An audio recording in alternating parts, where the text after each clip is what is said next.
Hello, everyone. So today we got a pretty special show. I have Rachel Knowns from the Hockey Writers, also one of my very dear friends who covers the New York Rangers, coming on to preview this massive game on Friday at Madison Square Garden, where the stakes are pretty high. I know there's only 5 weeks left, basically, in the NHL regular season, but with how these two teams are humming right now, it's very likely that these two teams are going to play in the first round. It's just all about who is going to get home ice, I think, at this point. So look for that coming up right after this drop.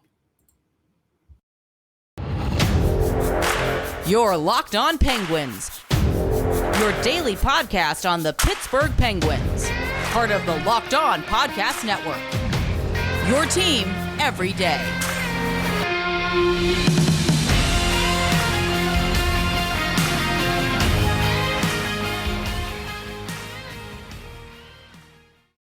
Hello and welcome back to another episode of the Locked On Penguins podcast. I am your host, Hunter Hodes. Remember to follow me on Twitter at Hunter Hodes. Follow the show's Twitter at LO_Penguins. Of course, thank you all so much for making this your first listen of the day. All right, so joining me now is one of my very dear friends, but also Rachel Knowns, who covers the New York Rangers for the Hockey Writers. And we are going to preview this massive game on Friday night at Madison Square Garden, where the New York Rangers are only 3 points back of Pittsburgh right now. But, the Penguins also the Rangers, I should say, have a game in hand. But first, Rachel, how are we doing today? I'm great. Thank you. How are you? I'm good. I'm glad you were able to finally come on the show. I think it's a long time coming. I'm very excited, I think, for this game. Obviously, we'll just get right into it. I'm sure Igor Shesterkin is going to start this one. He started the last game in Pittsburgh where the Penguins won 1-0. That was just a flat-out goalie duel between two of the 5 best goaltenders in hockey this year. I wanted to get your perspective on it. I've watched him at times when they're not playing the Penguins, and he just seems to be doing his thing, I guess. What do you think is the biggest difference for him between last year compared to this year? I think in previous years, it was just he wasn't getting in the right rhythm, or when it seemed that he was getting used to the starts and things like that, he would be shuffled out for a different goaltender. And I think now he's in his 3rd season, so he's a lot more used to everything and just kind of the workload of really being the starting goaltender. And I think that he's been waiting for that for a while, so it's finally an opportunity for him to do that. So I think he's just really getting used to it. I think a lot of people knew that this is his potential, and he's just fitting in well with the expectations that we had for him.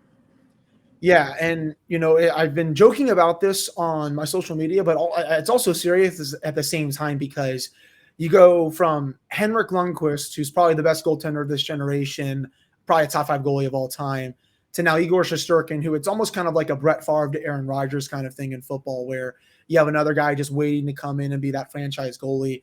And he has been that this year and then some for the Rangers.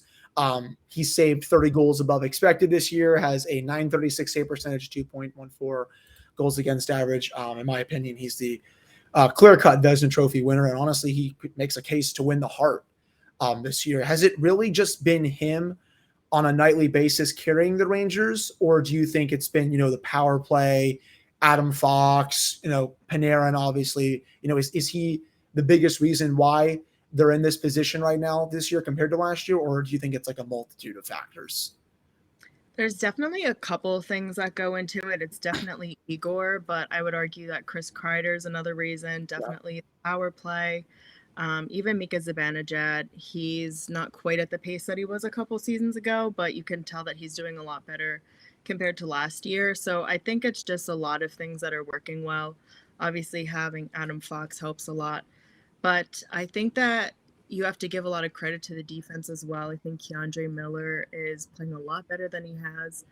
I think that pairing with Jacob Trouba is really beneficial for both of them, actually. And the fact that Trouba doesn't have to stay tethered to K'Andre Miller helps Trouba too. So we've actually seen him be a lot more physical this year.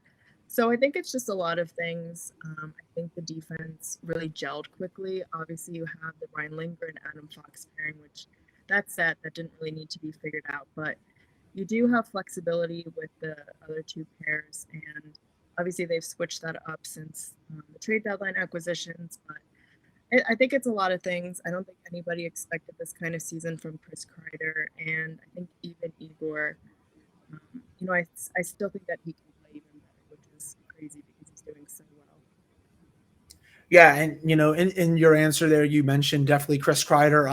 I definitely did not see him scoring over 40 this year. I don't think really anyone did, where he's pushing for the Rocket Richard race this late in his career. Obviously signed that massive contract extension about a couple years ago. It's funny, we were when the Rangers were not that good at the time. A lot of people on Penguin social media were thinking about the Penguins trading for him just because it would be hilarious, but obviously he's ended up signing that extension, had a lot of trade interest in him. But what a difference a year makes. Last year played well, but it wasn't 42 goal, almost 60 point season well.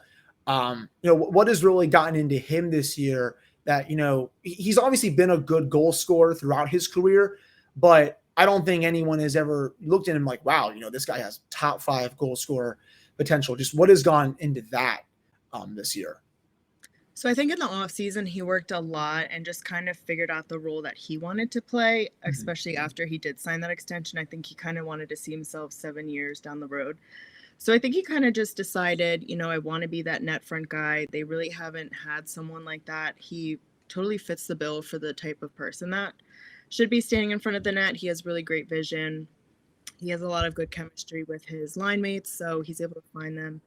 And of course, he's a big dude, so he's not going to be moved out of the way easily. So I just think that he's been working on this for a while, and it's just a skill that finally was fine-tuned, and he's just really been able to get consistency with that.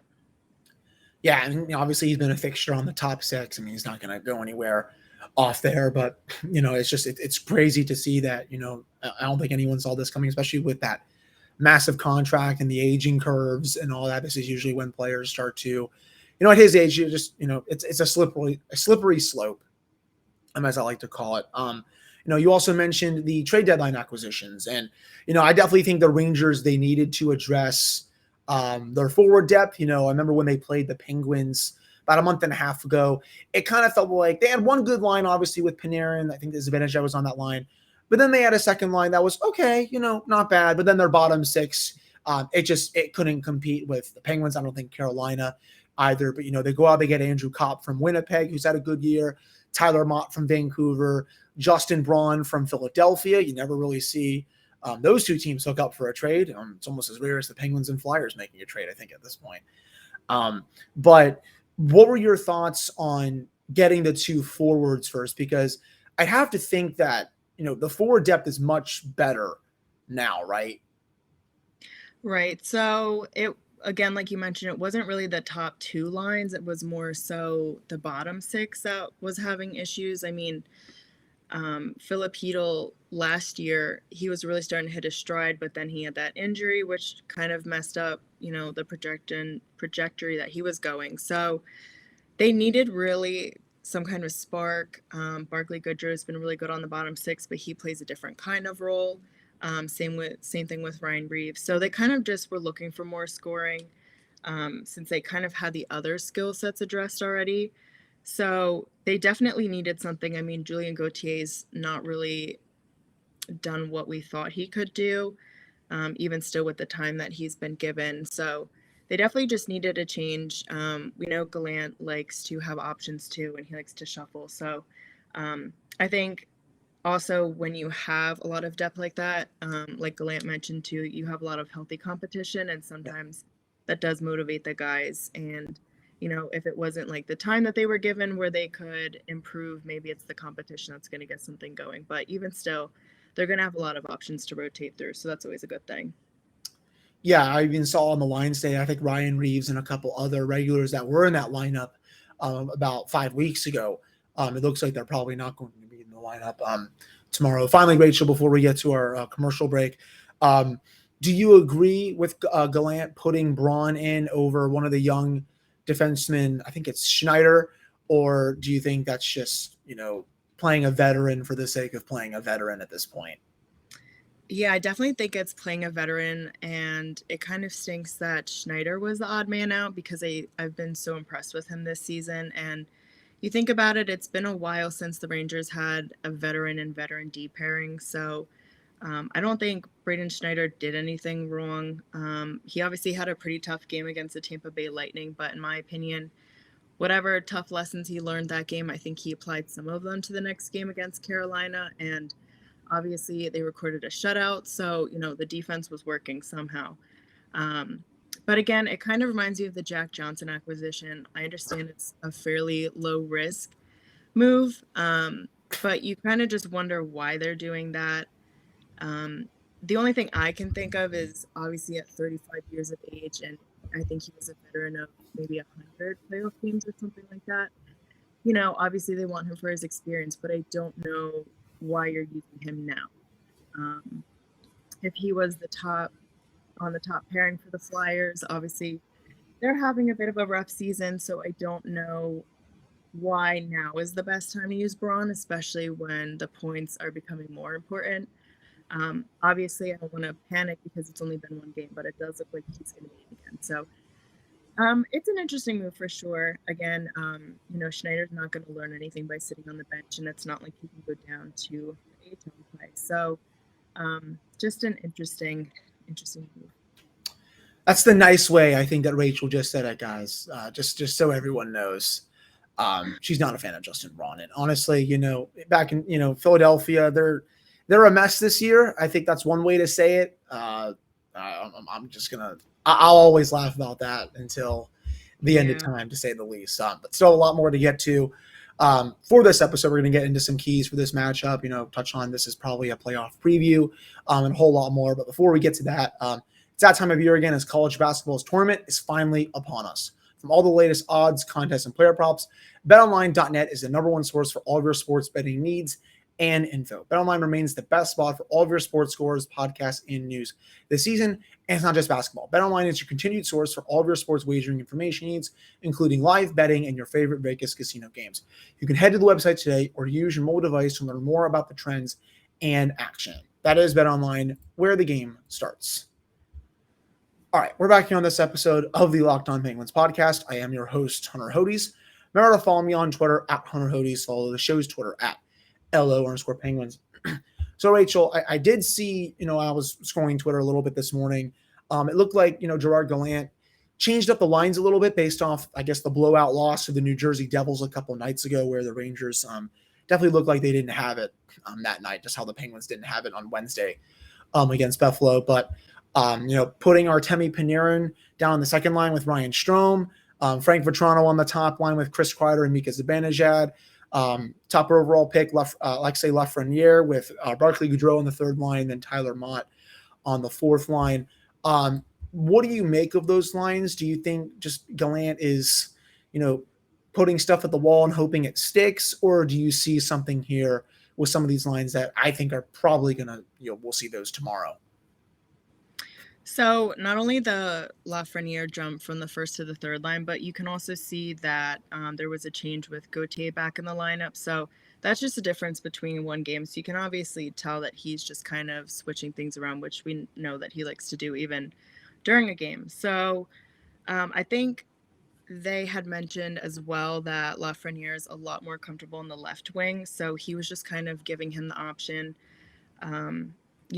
to go back to the left wing. I think, however, he's on a point streak. So obviously he's not in total discomfort playing on the opposite wing, but I do understand why he kind of wants to switch things up. In a way, it's a good time to experiment, but also not really. Obviously, you have all these guys that just came on. So, I think we know at this point what he's capable of. He could have easily taken what he learned from his time on the top line and see if he can spark something like that for the third line.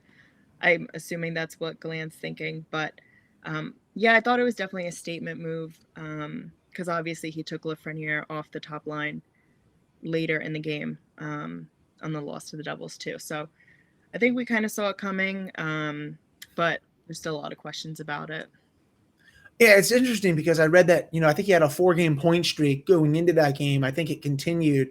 And then I think Gallant was just like, all right, I'm going to take you off and promote someone else to that top line, a player that, has only really been there for, I think, a week now at this point in Frank Vetrano, noted Penguins killer Frank Vetrano, as well. I'm pretty sure in 10 or 12 games, he has like 5 or 6 goals against them. Definitely one of the players that you don't really expect to be a Penguin killer, but there's also Tage Thompson now and Jordan Eberle, because they especially Thompson, he scored 2 more goals on Wednesday than Jordan Eberle scores all these playoff goals against the Penguins. Now, in terms of Gallant, obviously, he has the team on a much better track for success this year. Though I definitely think, I think he's a good coach, but I keep seeing a lot of love for him for the Jack Adams. And I'm like, as the saying goes, I've read this a lot of places, show me a good head coach and I'll show you a good goalie, or, it's one of the ways. And I mean, Shesterkin has been flirting with 940 all year. And, I think Daryl Sutter, Mike Sullivan, and Rob Brindamore have also done great jobs with their teams. Where do you stand on, Gallant as a coach right now, as we're almost through his first full season? Because I have seen some Rangers fans on, social media, I bring Nick Zararis on of the Gotham Sports Network and the Upper Level GM podcast, and he's not really his biggest fan per se. So I wanted to get your perspective on how you think he's done this year, getting the team to be in the position that they are right now. So I think you have to start by looking at the previous coach, David Quinn, and how he managed the team or mismanaged the team, and compare it to Gallant. But for me, it's tough too, because I can't help but compare it to what he did his first season with Vegas. Obviously, he took them all the way to the Stanley Cup. So for me, it's kind of hard to say that he deserves the Jack Adams off the bat, just because I think about what he did with Vegas. Obviously, it's a much different team. And he has to be forced into kind of this developmental role here in New York, whereas that wasn't the case in Vegas. So it's kind of hard for me to compare. I like a majority of the things that he does, I will say.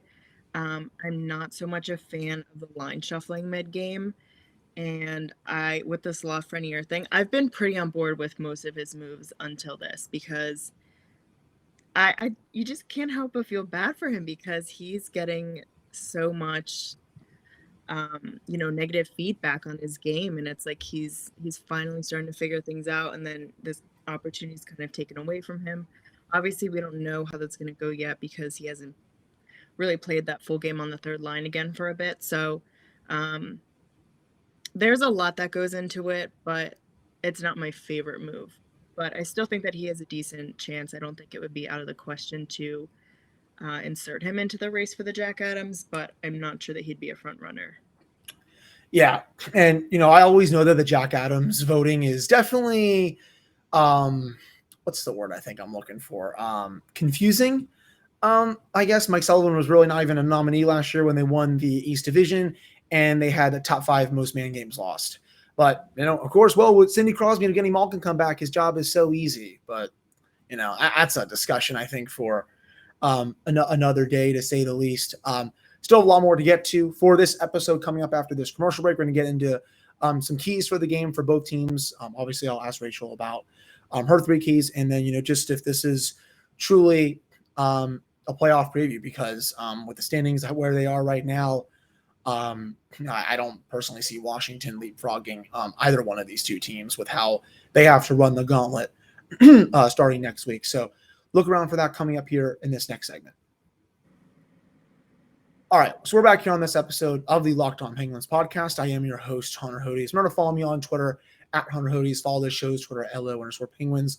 Rachel, I'm sure it's probably going to be a raucous crowd tomorrow night at Madison Square Garden. This is the Penguins, obviously their first time being there, and about 10, 11 months, I think, at this point. The rivalry is, I think, in full swing. These teams haven't played in the playoffs since 2016. That was the year the Penguins finally got revenge on the Rangers for beating them a couple years in a row. When Henrik Lundqvist was just absolutely unreal in those 2 series. What would be your 3 big keys for the Rangers getting the win this time, compared to what happened last game in February? So obviously, I wish they would take less penalties. They weren't too crazy with the first game against the Penguins, but I just think that their power plays maybe not, although it's a very good power play, I just don't think that it's steady enough to really get one by Jari. I just think that they're kind of shooting themselves in the foot. there's a lot. There's a lot that goes into it. I think the special teams are going to have to rely on a lot. Definitely penalty kill as well. But yeah, I don't think that we're really taking advantage of the power play. So either just stay out of the box or just, try and do something on the power play this time, because they do have a decent one. It was kind of weird to see Kreider not score at all on the chances that they had. Yeah. So it would just be to rely on one of those. But I just think that since you didn't see the results that you wanted against the Penguins, they're definitely going to have to keep that in mind. But I think the physicality was another big thing for them. I think they definitely played a physical game. They played a fast game. Another thing that went into the loss against Jersey was, I think with the lead that they had a 2-goal lead going into the second, and I think they just kind of took the next 2 periods easily. So that's something that you can't do. You can't, let up at any point during this game, I think. And I think, too, the defense really chipped in last game, and they're going to need a lot of that. And I think it's going to be a big test for Braun to see. I thought Schneider was one of the guys that really stood out against the Pens last time. So if he's not going to be in, I'm really curious as to how Braun's going to kind of step up. I think it's going to be a good opportunity for him. I'm just curious, but they're definitely going to have to help out Shesterkin, or if Alexander Georgiev is in, who knows. They're just really going to have to help him out. So they did a lot of good things last time, so there's not much that they're going to have to change. But yeah, I think those are the most important things. Yeah, and a couple of those last time, it was the Rangers gave the Penguins that late power play in the third. Malkin was able to cash in on the only goal. I thought the Penguins did a very nice job defensively after the first period.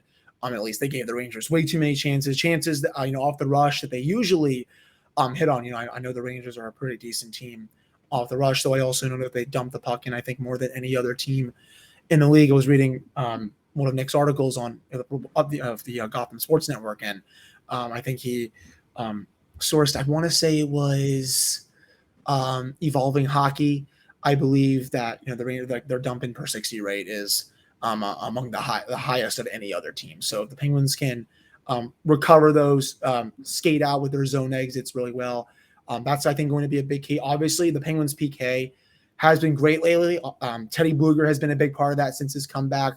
They've definitely been missing Brock back there, I think, but I think Bluger is so important to that unit. He's great shorthanded threat, I think I should say. I'm not going to say he's the best shorthanded threat out there, though. He also has a Penguins 3-on-5 goal that we saw happen last year, which almost never happens in the NHL.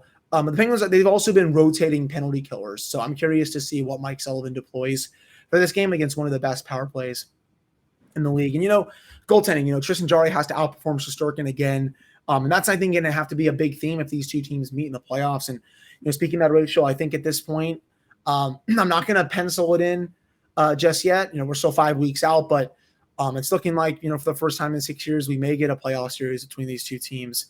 And these teams are also going to play 3 times over the next 2 weeks to really prepare us for those. So I guess on a scale of 1 to 10, how excited would you be for a playoff series between these two? I'm not going to say 10, because although I would be happy that the Rangers are finally in a postseason conversation again, since it's been a bit, I know the Pens are going to be one of the harder teams to play against. Now, I know that they have something to prove too, since their last postseason runs haven't gone anywhere near the way that they've wanted to. I think Jarry's kind of hard to predict in the postseason, so they could have that going for them, or the fact that the Pens are just really annoyed that they haven't gotten as far as they could. I also know, Madison Square Garden's a hard arena to play in for the away team, so I think that's going to be something really interesting. Obviously, Ranger fans are going to be very excited to have them in the playoff race again, so I don't think that's going to be easy at all for the Penguins, on the road.